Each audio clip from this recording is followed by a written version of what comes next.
కాంగ్రెస్ అధికార ప్రతినిధి. ముందుగా సునీత గారితో మాట్లాడదాం. సునీత గారు, వందే మాతరం గేయానికి సంబంధించి కూడా 150 ఏళ్ళు పూర్తి చేసుకున్న, సో దానికి సంబంధించి కూడా ప్రత్యేక చర్చ పార్లమెంట్లో. సో ఈ రోజున మనందరం ఇక్కడ కూర్చున్నామంటే, అదేవిధంగా స్వతంత్రం రావడానికి కూడా కారణమైన వందే మాతరం అందరిలో ఒక రకమైన దేశభక్తిని తీసుకొచ్చే గేయాన్ని కొందరి కోసం నెహ్రూ దీన్ని పక్కన పెట్టాల్సి వచ్చిందంటూ కూడా కొన్ని కీలకమైన వ్యాఖ్యలు అయితే దీని మీద చర్చ కూడా నడుస్తోంది. 10 గంటలుగా దీని మీద చర్చ. సో ఈ నేపథ్యంలో మీరేం మాట్లాడతారు సునీత్ గారు? నమస్తే అండి. ప్యానెల్లో ఉన్న పెద్దలకు, మీకు, మన ప్రైమ్ లైన్ ప్రేక్షకులకు అందరికీ శుభ సాయంత్రం. ఈనాడు ఇది వందే మాతరం అనేది చర్చకు వచ్చింది అంటే మనం శుభ పరిణామంగా పరిగణించాలి.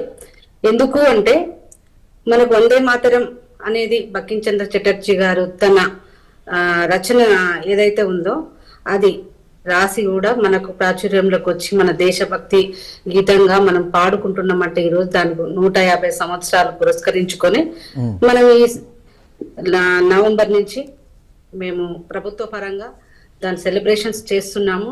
కాబట్టి ఆనాడు ఏం జరిగింది అనే దాని మీద చర్చకు పెట్టాలనుకున్నారు, చర్చకు పెట్టారు కూడా.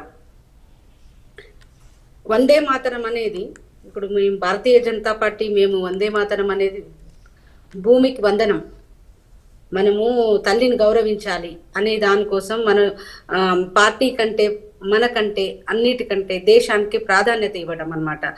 దేశము ముఖ్యం, nation first, party second, finally పర్సన్గా మేము భారతీయ జనతా పార్టీ భావిస్తూ ఉంటది. కాబట్టి మేము భారతదేశాన్ని భారత మాతగా కొలుస్తాం. ఆనాడు రచించి ఆ రోజున ఆ కాలమాన ప్రకారం బ్రిటిష్ పరిపాలన వాళ్ళకు ఏదైతే బెంగాల్ విభజన ఉద్యమం కోసం ఏదైతే ఆ రోజు బంకిం చంద్ర చటర్జీ గారు రాసి బెంగాల్ ప్రజలలో ఆ విభజన కోసము బ్రిటిష్ వారితో పోరాడడం కోసము వాళ్ళల్లో ఉద్యమ స్ఫూర్తి రగిలించడం కోసం మన దేశభక్తి పెంపొందించడం కోసం అది రచించడం జరిగింది.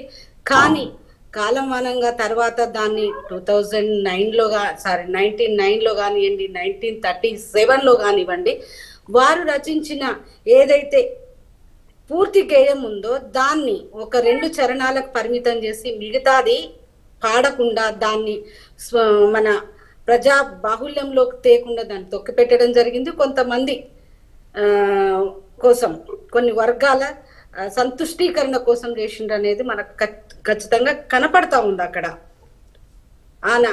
ఆనాడు నెహ్రూ గారు కానివ్వండి, ఆ రోజు జిన్నా గారి కోసం ఏదైతే వాళ్ళకు అందులో దేవత అంటే వాళ్ళ ఏదైతే ముస్లిం జిన్నా గారు విభజన ఏదైతే రెండు దేశాలు ఎట్లా మనం కలిసి ఉండం, హిందూ ముస్లింలు కలిసి ఉండము విభజన విధంగా మాట్లాడినప్పుడు సునీత గారు క్రియేటర్ హిందుత్వం అనేది ఉంది కాబట్టి మేము పాటించము, మేము పాడము అని ఈనాటి అసదుద్దీన్ వరకు మా గొంతుపై కత్తి పెట్టినా కూడా మేము వందే మాతర గీతం పాడము అనేది ఈనాటి వరకు కూడా అది కంటిన్యూ అవుతూనే వస్తుంది.